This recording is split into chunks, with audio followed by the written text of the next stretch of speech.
Ooh, the battle is fierce.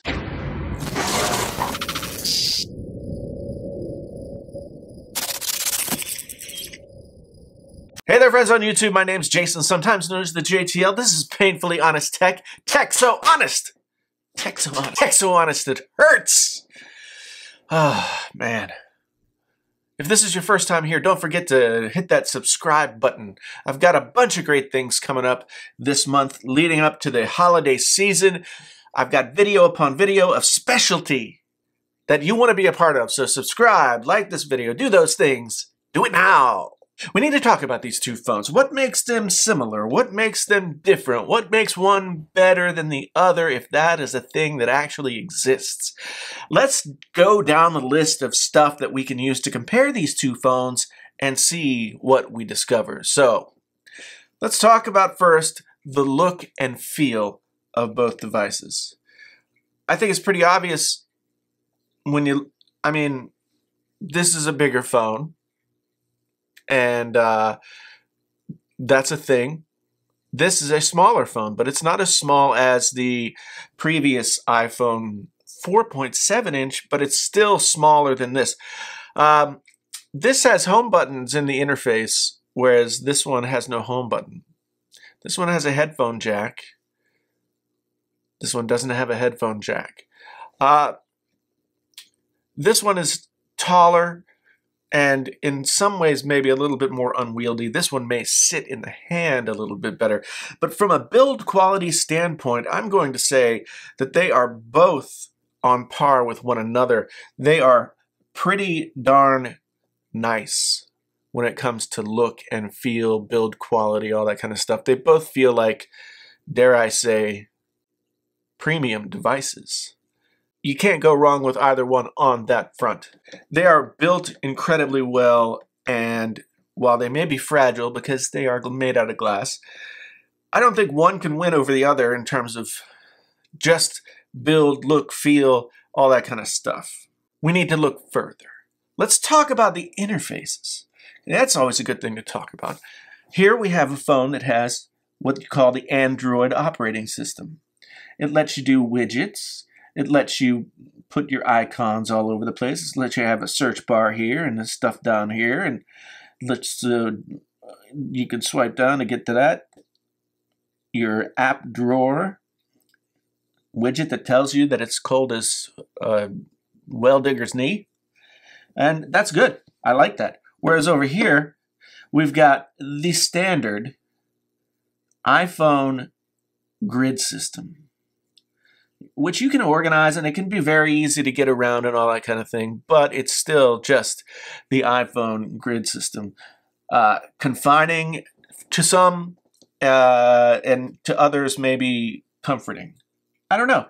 So I have to say that when it comes to customizability and really being able to use the phone the way that you want to use it, Android always offers you a little bit more, and iOS keeps you locked into just what you always have had with iOS. Now that, as I said, can be comforting in its own way. You know what to expect. You can really just sort of use the phone the way that it's intended, and then you're just good, right?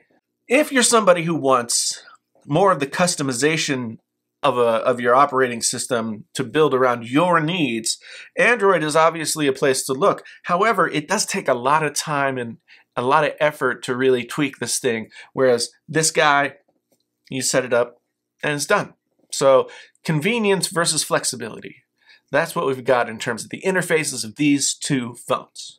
Now, next place we have to go is to talk about the screen. In days gone by, the iPhone didn't have what they call an OLED screen. That's organic light emitting diode. It's a whole different kind of technology than the LED that we've seen in the iPhones before. Samsung has had AMOLED. I actually don't know what the AM stands for. Maybe you can tell me.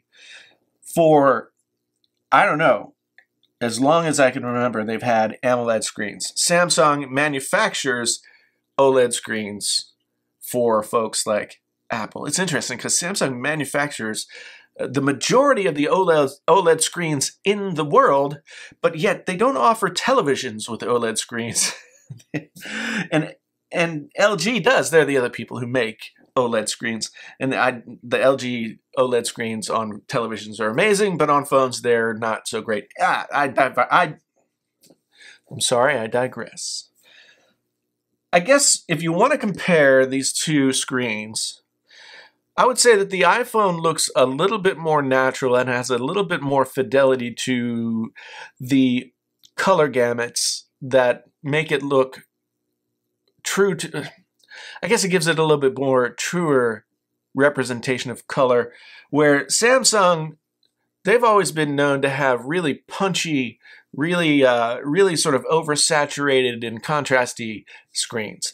And that holds true here. But Samsung does give you some options about how you can adjust it. You could leave it to adaptive display, or you could do AMOLED Cinema, AMOLED Photo.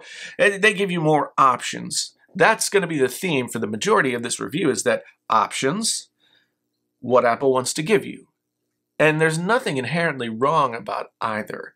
It really is a matter of taste. It really is a matter of choice. I am not a lover of Android over iOS or iOS over Android, so much as I understand the utility of each and what each has to offer, and enjoy them both for those capabilities.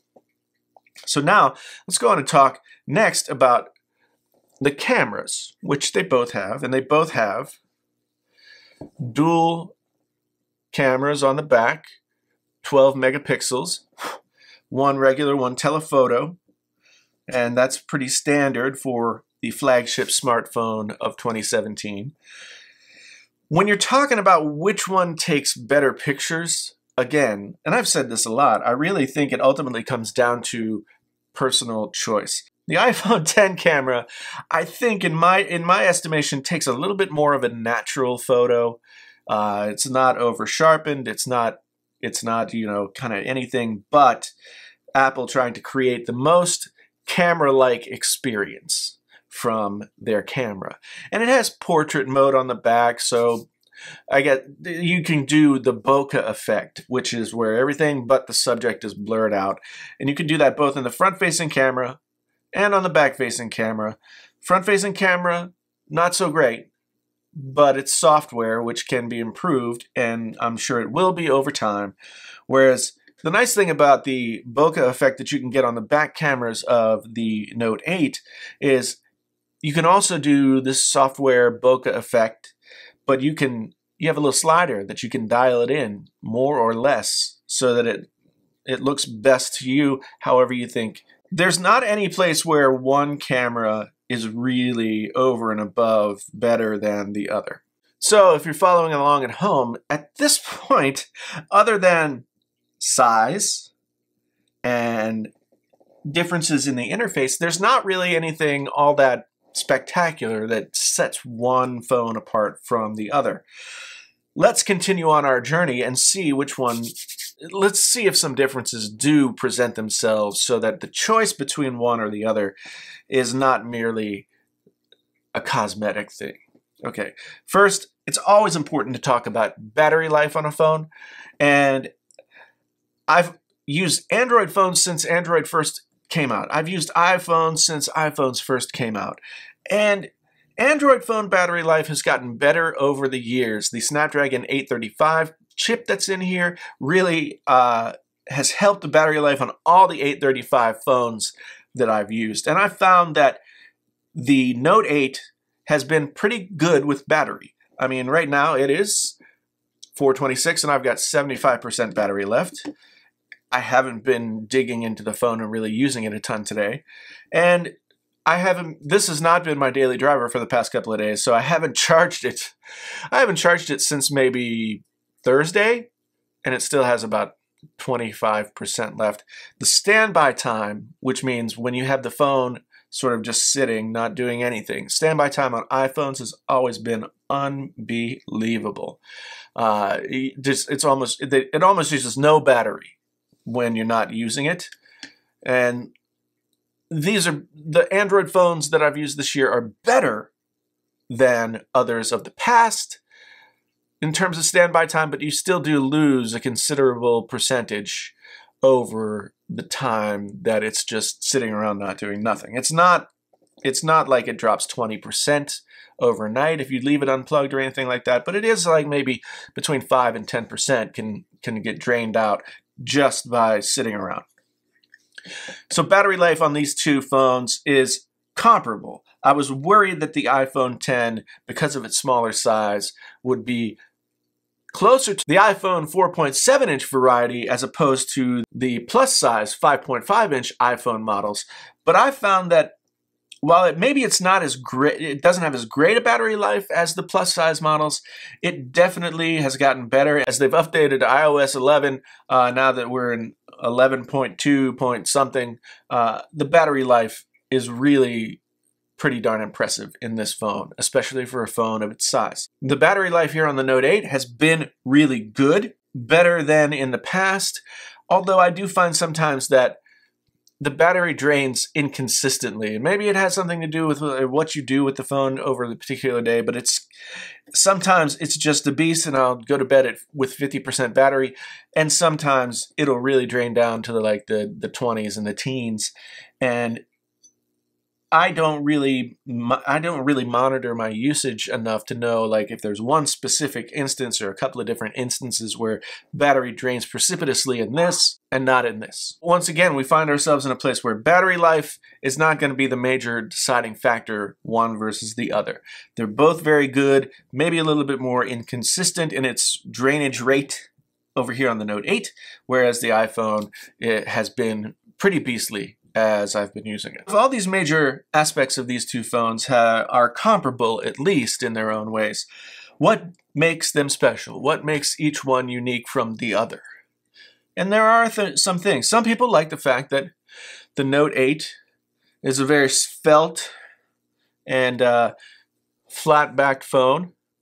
However, the biometrics of the phone really kind of suck. The fingerprint reader, been using this thing for months, still can't make it work 100% of the time. Face ID, not always reliable. It doesn't always open up. And I found that the most convenient and easy way to open this phone is with the pattern unlock. Whereas with this phone, there's a camera bump here, but I feel like Apple has just kind of embraced the bump at this point, and it's almost as a design feature, and it doesn't bother me all that much, although it does make the phone kind of unwieldy to use on a flat surface if you're laying it down like that. However, with Face ID on this guy, and now I'm in, it just works. It's a little slow, some people seem to feel, but it does work well. And one place where I really like the way it works is instead of having to use your fingerprint or put in a password or anything like that on apps that are designed to allow this to happen, Face ID will unlock your app. So like my LastPass app, PayPal, anything like that, it all works with Face ID. So I never have to worry about getting my finger on the right finger plate. Biometrics on this, better than biometrics on this. It's just how it is. One place where the Note 8 is different, and is, to me, a very significant place, is the existence of the S Pen, where you can just get in here and you can do some drawing, you can do smart selecting, you can do live messaging. There, that's me trying to draw a heart upside down. I'm not an artist. S Pen is very useful. You can even use the S Pen when the phone is turned off. Okay, so you're here at the black screen of the always on display.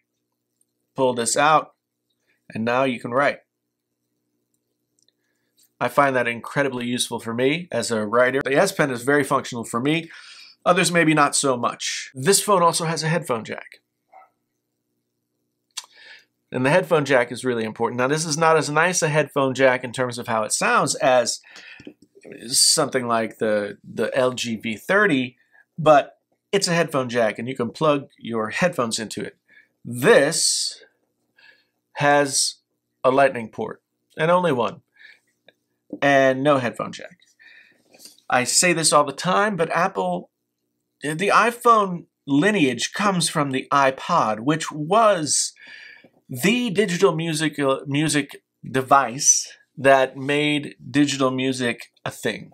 Okay, whether you think that that was a good thing or not is another question. But with that heritage, to have taken away the headphone jack, well, they've abdicated any claim they might have to being an audio company. The other problem that comes up with this is that if you want to charge and you want to use your headphone jack, this has wireless charging, and so does this, but to use a lightning dongle and headphones and keep this on a wireless charging pad, I don't know. You can't plug both things in at the same time, and that can be a problem. So for me, there's a lot more that recommends this in those functional areas that are very important to me than there is with the iPhone. The iPhone is a more everyman device, while the Note 8 has some features that make it somewhat targeted toward productivity. And because of that, I think that's why I appreciate this phone maybe a little bit more in this area. So now you've got these two great phones that don't have a lot of space between them. I mean, they're very comparable on many levels. One's bigger, one's smaller, one's got a camera bump, one doesn't. One has Face ID, and the other one has some pretty subpar biometrics. There's not really a lot to separate them. So I think it really does come down when you need to make that choice or help somebody else make that choice, where you talk about the difference between Android and iOS, and which do you prefer? Do you prefer something that is simplified as because it's just going to be the way it's going to be, or do you prefer something that you can make any way that you want? Do you like the bigger phone? Do you like the smaller phone? They both cost, you know, when this came out, $960. When this came out, this is the 256 gigabyte version. It cost $1,150 plus tax. So they're both very expensive phones, and they're going to continue. And you can get deals on this one now in the holiday season, whereas this one will always be the price that it is.